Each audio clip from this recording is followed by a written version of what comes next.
제가 군종 신부로 있을 때 병사들이 힘들어하는 경우가 고무신을 거꾸로 신었을 때, 그러니까 사회에 있는 애인이 연락을 끊거나 다른 사람을 만나거나 그러면 견디지를 못합니다. 그래서 어느 날 하루는 한 병사가 와서 자기 죽을 거래요. 자기는 살 의미가 없다고 합니다. 왜 그러니? 그랬더니 자기 애인이 고무신을 거꾸로 신어서 이제는 삶의 의미가 없다고 합니다. 그래서 엄청나게 달래고 이렇게 함께 해주었습니다. 그리고 나서 이제 제대를 했죠. 그리고 얼마 안 있다가 어떤 성당에 제가 혼배를 갔을 때 만났어요. 혼배 가서 서울에 있는 성당인데 혼배 미사하러 갔는데 성가를 부르고 있더라고요. 뭐 성악 같은 거를 전공한 친구였는데, 그래서 너무 반갑잖아요. 또 알아보고 와서 인사를 하길래, 그래, 너 어떻게 됐니? 그 여자친구하고는 어떻게 잘 돼가니? 그랬더니 말하기를 헤어졌습니다. 이래요. 그래서 그래, 너가 그렇게 힘들어했는데 헤어졌다니 좀 이렇게 어떻게 네가 제대한 다음에 이제 좀 이렇게 제대하기 전에 그 여인이 돌아왔어요. 그래서 이제 무사히 제대를 했는데 언제 헤어졌냐고 했더니 제대하고 나서 2주 만에 헤어졌대요. 제가 그랬습니다. 너 마음이 많이 아프겠다, 힘들겠구나 그랬더니 아닙니다. 왜? 그랬더니 제가 딴 여자가 생겼습니다. 이렇게 말해요. 이런 그래서 제가 그 다음부터 이렇게 말합니다. 이제 그 애인들에게 또는 어느 일반 성당에 갔을 때 절대로 군대에 있을 때만큼은 고무신을 거꾸로 신지 마십시오. 정말 헤어지고 싶으면 어떻게 하면 돼요? 제대할 때 헤어지면 돼. 그때는 다 버티거든요. 군대에만 가면 정신이 이상해져가지고 이렇게 버림받음에 대해서 버티지 못합니다. 그래서 아마 여러분 잘 아시는 분도 있겠지만 군대에서 힘들고 괴롭고 외로울 때 애인 사진을 꺼내들고 보는 친구들이 있죠. 관물대에 이렇게 붙여놓고. 그런데 이제 한 상병쯤 되면 사진이 사라지지 않습니까? 왜? 그때까지 버티는 여인이 별로 없으니까. 어쨌든 그런데 한 병사가 늘 한 여인의 사진을 보면서 힘을 내는 겁니다. 훈련할 때 힘들 때도 사진을 보고 밤에 근무를 설 때도 사진을 보고 굉장히 사진을 보면서 힘을 얻고 혼자 미소를 짓고 있는 거예요. 동료 병사들, 선임들, 후임들은 너무나 궁금했습니다. 왜냐하면 얼핏 보니까 여자 사진 같긴 한데, 그래서 물었죠. 여자 사진이냐? 예, 그렇습니다. 보여줄래? 안 됩니다. 이러는 거예요. 혼자만 보는 겁니다. 그러니 원래 안 보여주면 더 어때요? 더 보고 싶지. 그래서 어느 날 이제 늘 이렇게 품속에 이렇게 있다가 어디 가서 이제 뭐 할 때 놓고 갔어요. 사진을. 그 지갑을 놓고 간 걸 봤습니다. 그래서 모두 모여서 사진을 딱 꺼내는 거 얼마나 이쁘길래 맨날 지만 보고 우리는 안 보여주나 하면서 사진을 딱 꺼내서 보는 순간 모두 깜짝 놀랐어요. 왜냐하면 한 여인이 있는데 얼굴에 화상을 입은 여인입니다. 그러니까 너무나 놀랬죠. 이런 사진을 왜 안 보여주고, 이상한 놈 아니야? 아니 어떻게 이런 여자를 사랑할 수 있어? 그렇게 하면서 이야기하고 있는데 그 병사가 들어왔습니다. 놀래가지고 사진을 딱 던졌어요.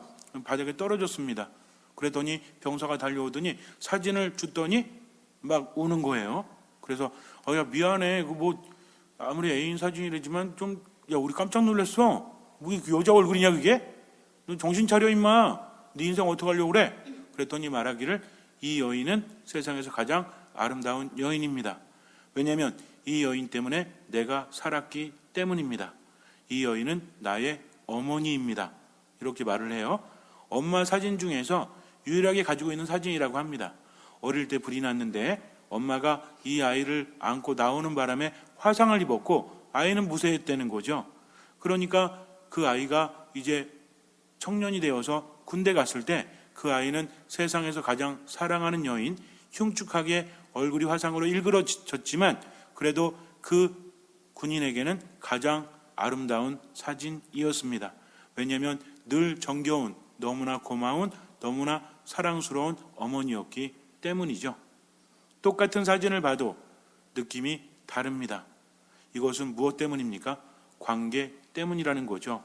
사람들은 겉을 보지만 그러나 그 병사는 사랑스러운 어머니, 나를 위해서 저렇게 되신 어머니를 보았다는 거죠. 어찌 느낌이 같을 수 있겠습니까? 가끔 세례를 받은 지 얼마 안 되신 분들이 성당에 가면 이래요. 예수님이 너무 무섭습니다. 정말 무서워요. 이렇게 말해요. 저도 우리 성당에서 처음에 지금은 저 예수님께서 매달려 계시지만 처음에 스페인에서 예수님 상을 사오려고 그랬어요. 근데 이 예수님이 너무 리얼해 피가 뚝뚝 떨어지는 것 같아서 제가 그때 상임위원들 몇 분에게 사진을 보여드렸습니다. 너무 좋아서 저는 이 사진을 좀 사면 어떨까요? 신자들에게 물어볼 때 저는 다 찬송할 줄 알았어요. 근데 다 반대였습니다. 이유가 뭔지 아세요? 너무 리얼하다는 것, 피가 떨어지는 것이 너무 무섭다는 것. 그런데 얼마 전에 유럽으로 성지순례 갔을 때 비슷한 예수님 고상이 있었습니다. 사람들이 보고 너무나 감동스러워했어요. 왜냐하면 무섭지 않고 예수님의 사랑이 느껴졌기 때문입니다.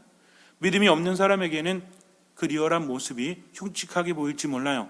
무섭게 보일지 몰라요. 예전에 패션 오브 크라이스트라는 영화가 있었죠. 그리스도의 순환이라는 영화. 그런데 이것을 보면서 사람들이 평하기를 정말 너무 끔찍하다. 어떻게 저런 모습을 영상에 담을 수 있는가라고 말합니다. 이 사람들은 눈에 보이는 것만 보는 거죠. 그러나 신앙이 있는 사람들에게 있어서 그것은 끔찍한 것이 아니라 그분의 사랑을 느끼는 것이었죠. 그 중에 의하면 그보다 더 심한 고통을 받으셨다고 합니다. 그러니까 우리는 영화를 보면서 매 맞으실 때, 과시간을 쓰실 때, 십자가를 지실 때 뭘 느낍니까? 저 모든 것들이 우리를 위해서 하셨다는 것 얼마나 큽니까? 우리는요, 예수님은 우리를 구원하시기 위해서 세상에 오셨다는 것과 그분이 아프셨다는 것을 잘 알아요. 근데 문제는 뭐냐면 나하고 무슨 상관이 있느냐는 거죠. 성당에 들어왔을 때 예수님의 고상을 보면서 공포스럽다면 아직은 그분과의 관계가 제대로 서지 못한 것입니다. 하느님은 우리에게 어떤 분이십니까? 하느님은 눈으로 볼 수 없죠. 귀로 들을 수 없습니다. 구약의 백성들은, 이스라엘 백성들은 무슨 일이 있을 때마다 하느님의 말씀을 예언자들을 통해서 전해 들었다는 거죠. 율법학자들을 통해서 가르침을 받았습니다. 그러다 보니까 뭐뭐 해라, 뭐뭐 하지 마라 이런 법만 듣다 보니까 하느님은 어떤 분이에요? 물론 전지전능하신 분이지만 그분은 어떤 분? 무서운 분. 우리가 죄를 범하면 그분은 벌을 주시는 분. 이런 관념이 컸다는 거죠. 그러니 하느님을 마주하면 죽을지도 모른다는 공포감이 늘 그들을 사로잡았습니다. 그러니까 하느님은 가까이 하기엔 너무 먼 당신이라는 거죠. 그런데 예수님께서 세상에 오심으로 인해서 이제는 하느님을 새롭게 알려주고 계시죠. 예수님을 통해서 우리는 하느님을 만나죠. 옛날에는 예언자들을 통해서 간접적으로 하느님에 대해서 알았지만 이제는 예수님을 보고 그분의 말씀을 듣고 이렇게 하면서 하느님을 직접적으로 만나게 됩니다. 예수님 뭐라고 하셨죠? 나를 본 것은 아버지를 뵌 것이다. 그러니까 예수님의 말씀은 즉 하느님의 말씀이라는 거죠. 이게 얼마나 대단한 사건인지 우리가 알아야 합니다. 그런데도 그것을 깨닫지 못해요. 그저 억지로 성당에 나오고 미사를 봉헌하고 기도하고 말씀 안에 마지못해 머문다면 그 참된 가치를 깨닫지 못하는 것이죠. 예수님은 어떤 분이십니까? 세상 모든 사람들이 나를 외면해도 그분은 나를 외면하지 않으시는 분. 그분은 우리를 심판하고 우리를 벌하시는 분이 아니라 바로 우리를 위해서 목숨까지도 내어 주신 분. 젖먹이를 어미가 잊을 수 없지요. 정말 잊을 수 없습니다. 인간의 사랑 중에서 그래도 가장 큰 사랑이 어떤 사랑이라고 그래요? 연인 간의 사랑? 제가 늘 말씀드리잖아요. 연인 간의 사랑은 조건적이요? 한시적이죠? 왜 이러시나? 그렇잖아요. 근데 이게 나쁜 건 아닙니다. 그것을 키워나갈 때 더욱더 성숙되고 아름다운 사랑이 될 수 있다는 얘기예요. 근데 그냥 있는 것만 낭비하면서 사랑하면 그 사랑은 오래 갈 수 없다는 겁니다. 그래서 연인 간의 사랑은 주고받는 사랑입니다. 자꾸만 주고 못 받으면 어때? 지쳐요. 그러나 엄마가 아이를, 아빠가 아이를 사랑하는 것은 주는 사랑일 수밖에 없어요. 못 받아도 부모는 줄 수밖에 없지 않습니까? 그래서 우리 그런 말 하잖아요. 애인을 버리면 천륜을 어겼다고 그래요? 그런가? 인륜을 어겼다고 합니까? 그러나 어미가 자식을 버리면 뭐라고 그래요? 천륜을 어겼다, 인륜을 어겼다라고 말하지 않습니까? 그래서 엄마, 아빠의 사랑은 내리사랑일 수밖에 없고 일방적인 사랑일 수밖에 없어요. 그런데 그 사랑 중에서도 가장 강할 때가 언제야? 아이가 움직이지 못하는 유아 시절에, 젖먹이 시절에는 엄마의 사랑이 가장 클 수밖에 없죠. 왜 자꾸 대답을 안 하실까? 그럴 수밖에 없어요. 늘 사랑은 한결같지만 그래도 크게 보일 때가 있고 작게 보일 때가 있잖아요. 하지만 이런 어미가 젖먹이를 잊을지라도 나는 너희를 잊지 않겠다라고 하느님께서는 말씀을 하십니다. 그만큼 우리를 사랑하시는 거죠. 근데 우리는요, 하느님을 두려워해요. 하느님을 무서워해요. 그러면서도 알려고 하지 않습니다. 하느님 없이는 살아갈 수 없는데 종교적인 것과 삶의 것을 분리하고 그냥 성당에 나중에 나갈게요.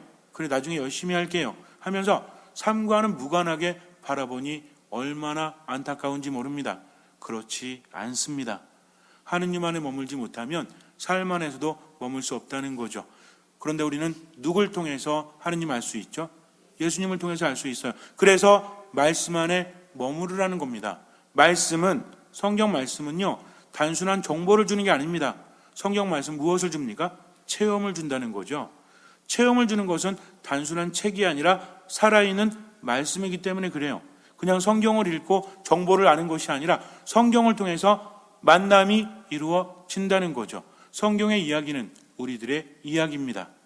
바로 우리 삶 안에서 그것을 체험할 수 있다는 거죠. 이게 빠지면 안 돼요. 그래서 예수님이 어떤 분이신지를, 나에게 어떤 의미가 있는지를 늘 상기하면서 성경을 대해야 합니다.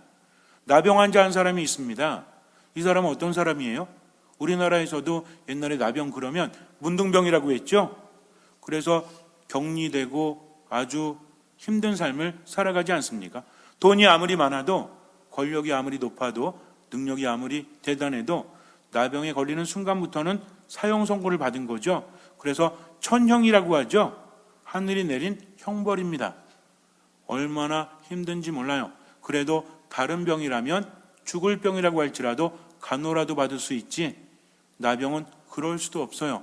옛날엔 더 했다는 거죠. 그래서 나병에서 나으려고 심지어는 어떤 행동까지 했대요? 진짜인지 아닌지 모르겠지만 어린아이들의 간도 빼먹었다고 하지 않습니까? 그래서 갓 죽은 아이들의 무덤이 파헤치는 일도 있었다고 하죠. 진짜인지 아닌지는 제가 확인해 보지 않아서 몰라요. 하지만 아니 땐 굴뚝에 연기 날 리 있습니까? 그런 일이 있었으니까 이야기가 전해지겠죠. 우리가 제1독서에서 함께 묵상했듯이 레위기에서 뭐라고 하죠?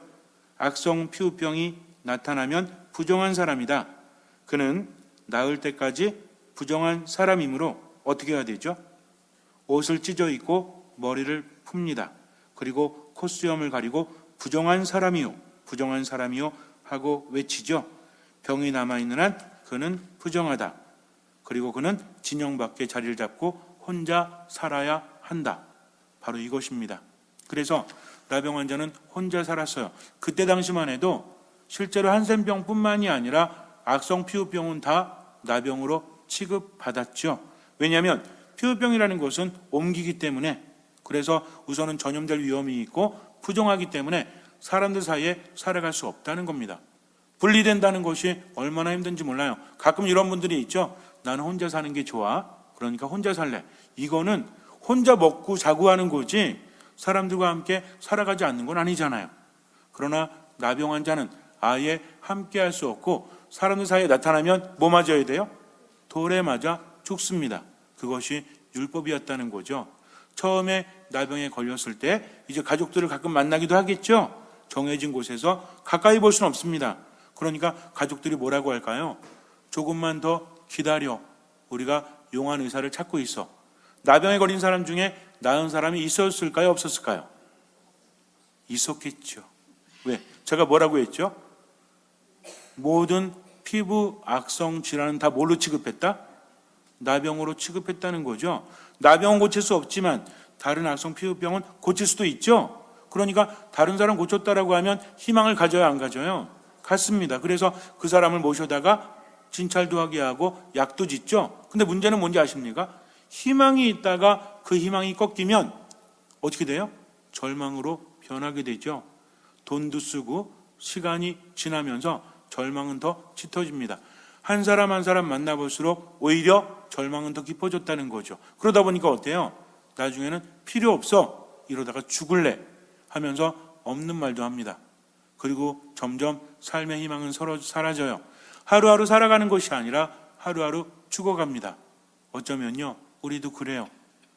내 안에는 그것이 아닌데 어쩌면 내 안에 있는 것을 그대로 드러내 보이지 못하고 늘 화를 내고 짜증을 내고 힘들게 살아가지 않습니까? 상대방을 공격하고 싶어서 그렇게 하는 것이 아니라, 우울하고 싶어서 그렇게 하는 것이 아니라, 내 안에 무엇이 없으니까 생명력이 떨어지고 희망이 사라지니까 그렇게 될 수밖에 없다라는 거죠. 겉으로 보이는 나병은 아니지만, 겉으로 보이는 악성 피부병은 아니지만 우리 영혼이 시들고 정신이 시들어요. 근데 심각한 거는 뭐예요? 아무도 보살펴주지 않는다는 거죠. 얼마나 외롭습니까? 정신적인 고통, 육체적인 고통 중에서 결국에는 마음을 힘들게 하는 것이 무엇이라고 했죠? 상실에 의한 우울감이라고 했습니다. 좌절에 의한 분노라고 했죠. 그러니 그런 것들이 깊어질수록 희망은 사라지고 절망, 즉 죽음을 느낄 수밖에 없으니 하루하루가 얼마나 고역입니까? 사람들과 함께 살아가지 못한다? 이것은요, 버림받음이에요. 완전한 분리입니다. 이것은 인간을 힘들게 해요. 근데 문제는 인간으로부터만 버림받은 것이 아니라 누구께로부터도?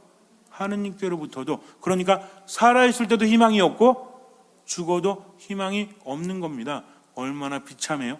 그런데 그러던 어느 날 가족들이 전해줬는지 친구들이 전해줬는지 모르지만 나자렛 사람 예수에 관한 이야기를 들려줍니다. 예수라는 이름은 흔하디 흔한 이름이에요. 예수라는 사람이 있는데 손이 오그라든 사람을 펴게 해줬대. 예수라는 사람이 있는데 마귀를 쫓아내셨대. 예수라는 사람이 있는데 열병에 든 여인을 잡아서 일으켜 주셨대. 라는 이야기를 들으니까 뭐라고 했겠어요? 그런 얘기 한두 번 들어봐. 소문은 과장되게 마련이야. 나에게 쓸데없는 희망은 주지 마. 사실은 희망이 간절했지만 그동안의 경험에 의해서 그런 희망은 절망으로 이어진다는 것을 깨달았기 때문에 그런 말을 할 수밖에 없었죠. 그런데 자꾸만 들리니까 어때? 처음에는 부인했지만 예수라는 이름이 자꾸만 들리니까 이런 일은 없었거든요. 예전에도 유명한 사람들 이야기가 들리다가 말았는데 예수라는 이름은 여기서도 들리고 저기서도 들려. 그러니까 관심이 갑니까 안 갑니까? 갈 수밖에 없죠. 왜? 그렇다면 내 나병도 치유해 줄 수 있을까? 그런 능력이 있을까? 관심을 가질 수밖에 없습니다. 물론 마음은 닫았겠죠. 그래, 괜히 이렇게 기대했다가 무너지지 말자라고 하지만 또 들리니 어쩔 수가 없어요. 그래서 관심을 가질 수밖에 없고 이 사람은 예수님 찾아갈 수 없죠. 뭘 통해서 들어요?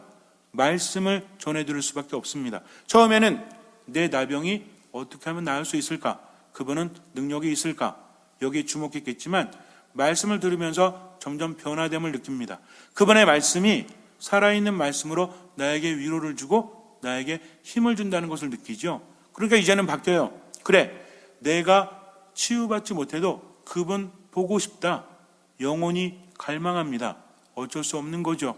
그분께 돌아가고 싶어요. 마치 우리가 힘들고 괴로울 때 엄마 보고 싶듯이 인간은 하느님으로부터 나왔기 때문에 정말 고통스러울 때 하느님이 보고 싶을 수밖에 없어요. 그분의 말씀을 들으니까 다른 율법학자들의 말과는 달라요. 위로를 줍니다. 희망을 줍니다. 그리고 특이한 방식이 있죠. 우리가 그래요. 관심 있게 들여다보면 남들이 보지 못하는 걸 봅니다. 이런 사람들이 전문가예요. 처음에는 병을 고쳤다는 것에 주목했지만 이제는 그분의 방식이 사뭇 다름을 깨닫게 됩니다. 그분은 마귀를 쫓아낼 때 한 말씀으로 쫓아내십니다. 어쩐 특이한 과정을 거치지 않아요. 복잡한 과정도 거치지 않아요. 뭐라고 하죠?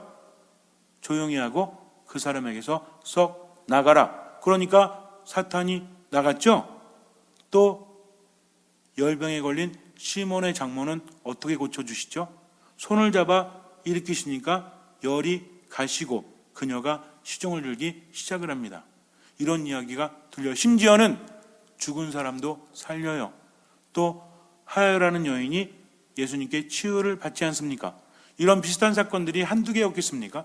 이런 얘기가 들리는 거죠. 그러니 이 사람은 이제 그분 말씀을 듣고 온전히 집중할 수밖에 없어요. 그리고 결정을 내리고 목숨을 겁니다. 예수님 앞에 나선다는 거죠. 잘못했다가는 한 방에 훅 가는 수가 있어요.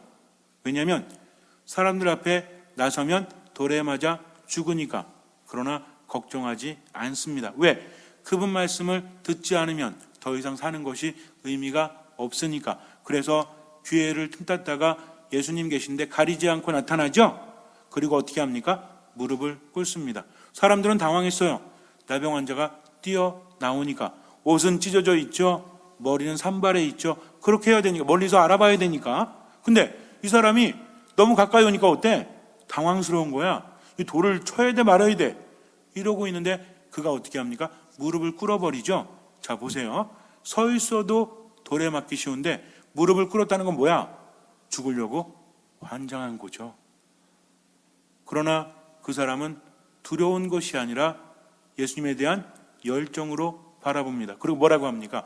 제가요 그동안 얼마나 힘든지 아세요? 제발 제 나병을 낫게 해주십시오. 이렇게 말합니까?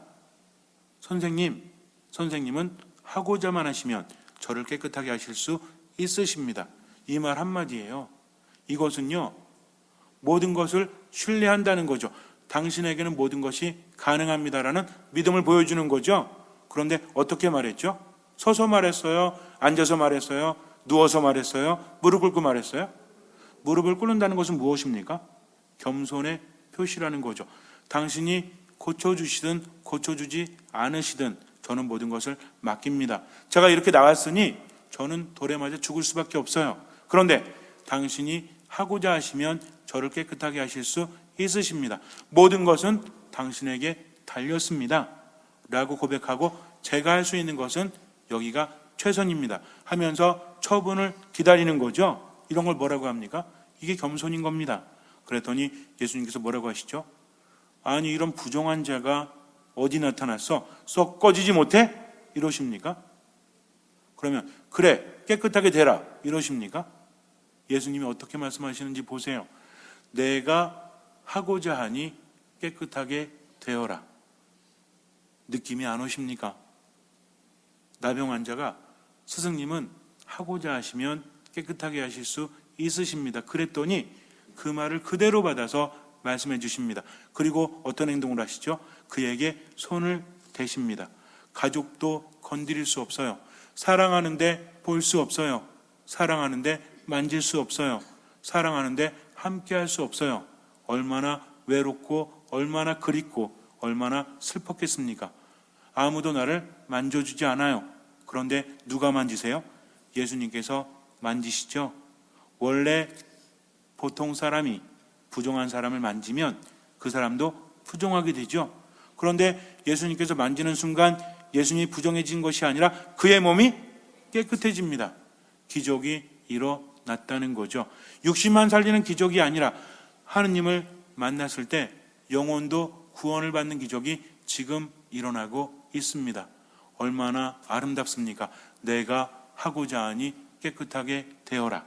이것이 바로 예수님과의 만남이죠. 예수님은 누구십니까? 하느님이십니다. 하느님께는 불가능함이 없습니다. 그렇다면 우리가 살아가면서 힘들고 괴로울 때 그분이 나에게 누구신지 분명히 기적은 하느님께로부터 오죠. 그러나 그 기적을 가능하게 하는 것은 우리들의 믿음이라는 것. 믿음은 정해진 것이 없어요. 나병 환자는 자기가 할 수 있는 만큼만 합니다. 소경도 할 수 있는 만큼만 하죠. 눈이 안 보이니까 어떻게? 다윗의 자손이시여 저에게 자비를 베풀어 주십시오. 큰 소리로 외치죠. 근데 지금 예수님이 마지막으로 지나가시는 거였죠. 지금 기회 놓쳤으면 이제 기회가 오지 않는 것이었습니다. 왜? 예루살렘 올라가셔서 십자가를 지시고 돌아가셔야 됐기 때문에. 그러니까 아무도 알지 못했지만 그 소경은 마지막 한 번의 기회를 한 번에 잡은 거죠. 마찬가지입니다. 하혈하는 여인도 그랬죠.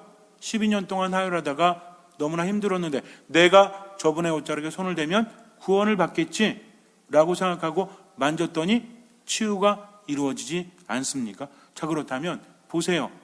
정말 예수님을 만나서 기적을 체험한 사람은 어떤 사람들이죠? 첫 번째, 겸손한 사람들이었죠. 두 번째 무엇이었습니까? 온전히 맡기는 사람들이었다.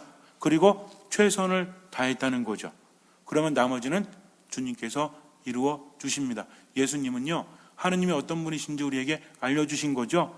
꾸준히 기적을 통해서 하느님께 불가능함이 없고 나는 한마디로 마귀를 쫓아내고 손을 잡아 일으키면 살아나고 또 내가 하고자만 하면 깨끗하게 되고, 즉 예수님은 누구시다?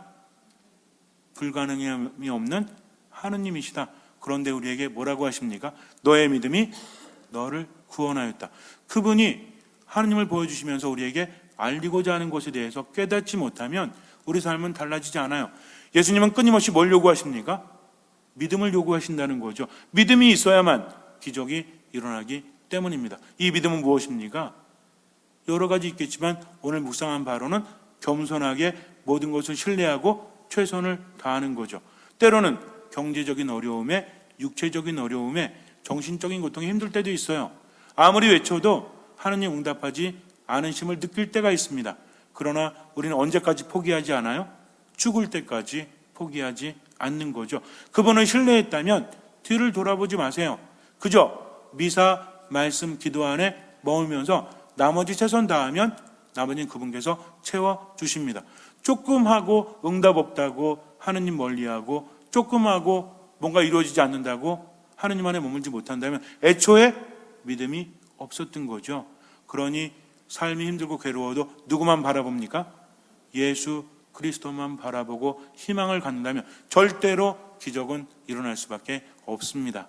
잠시 눈을 감으세요. 무릎을 꿇으십시오. 이것은 겸손입니다. 무릎을 꿇었다는 것은 모든 것을 맡긴다는 의미죠. 당신을 신뢰합니다. 모든 것을 맡깁니다. 주님, 저에게는 컴플렉스가 있습니다. 주님, 저에게는 남에게 알릴 수 없는 저만의 핸디캡이 있습니다. 주님, 저에게는 슬픔이 있습니다. 저에게는 아픔이 있습니다. 그러나 당신만 믿고 당당하게 살겠습니다. 세상 끝날까지 함께하겠다고 하셨으니 저와 함께 하십시오 라고 기도하면서 최선을 다하십시오.